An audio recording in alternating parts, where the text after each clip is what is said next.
Welcome to Techin5, where you can get your tech news in 5 minutes. I'm Madeline. And I'm Christina. This is your weekly download. Today's all about e-commerce, Madeline. It is all about the things we've been doing for months. I don't know if anybody else, but I've definitely been shopping more in the past couple months because of everything going on. But it's how that industry has really changed now. Before we could go into a store, we could purchase what we want, but now everything's done online, and so these retail companies are having to rethink about how they work with customers. It isn't so much, it's taking all that analytics behind what we're doing, how we're shopping, and then actually catering to us a little bit more. This was something we kind of saw from luxury brands, already. We saw that if you walked into that store, that high-end name, you'd have somebody there to kind of walk you through the process, suggest the things you might want, talk about, what the price might be, all of these different pieces of it. But now we can't do that. And the normal everyday mom and pop is actually having to turn to that kind of direction. Some of my favorite stores I've definitely seen that have been, affected from pandemic, definitely have had to make it where they're sending emails to say, let me do your personalized shopping with you over the website through some type of digital of call. Right. And that kind of thing is really becoming big within the industry. How do you make that customer feel important, that they're being heard? We don't want to just see these random things come up. We want to see the stuff that meets your demographic. What does it look like for someone of your age, of your background, of your income set, that we could actually push towards you? So this is becoming, I think a little bit creepy at times, but it's also really cool, right? Because we're not having to spend hours upon hours looking for the thing we want. Even when we do eventually go back to brick and mortar stores and we get to walk in, technology is going to affect how that actual store is laid out. I mean, there's always been some kind of thought behind color and where product placement goes and how you interact with different store associates, but now there's a lot more put into that in terms of where the technology is playing, where you walk, it's going to watch the walking of all the customers. I think you have a great story here to actually talk about. Yes, absolutely. A client I worked with not too long ago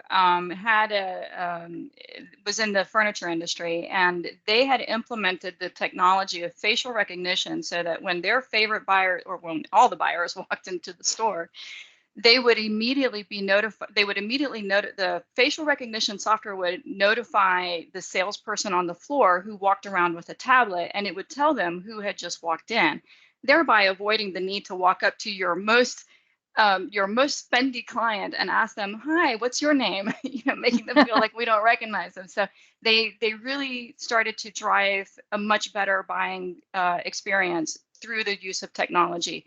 But e-commerce platforms are using that now. We can hover over something and see the pictures of it in multiple different angles, or we can see the different colors that are available. As you mentioned, at the bottom of the screen, we also have now, shoppers like you also looked at, and, Right. or have you also considered, or, matching it. If you bought this, maybe you also want to buy these 2 or 3 other things and create a package. And as we see facial recognition, it's also going to start tying into emotions, right? They're going to see Absolutely. how your face reacts to that product, and that's going to bring a whole new level of data that's getting put out there, as well as some codes around that. For sure, for sure. A little bit creepy, like you said, but we're definitely headed in that direction.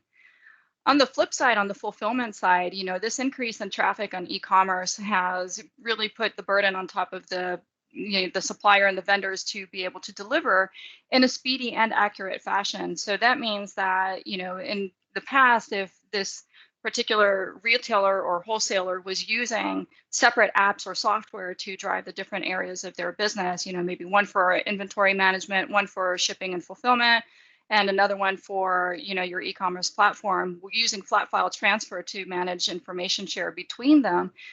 These days, sophisticated sellers are using cohesive platforms such as an ERP, which allows for immediate and uninterrupted communication between your e-commerce platform, your ERP, which may be driving your inventory and or your financials, as well as your delivery systems and your pick, pack, ship, and last mile type apps.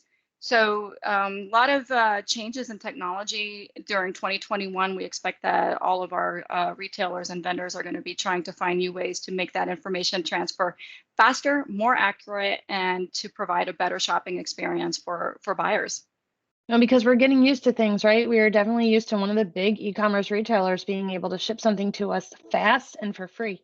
So a lot of these decisions are actually going to drive how the retail industry really adjusts to what customers want, because we're only getting more demanding now.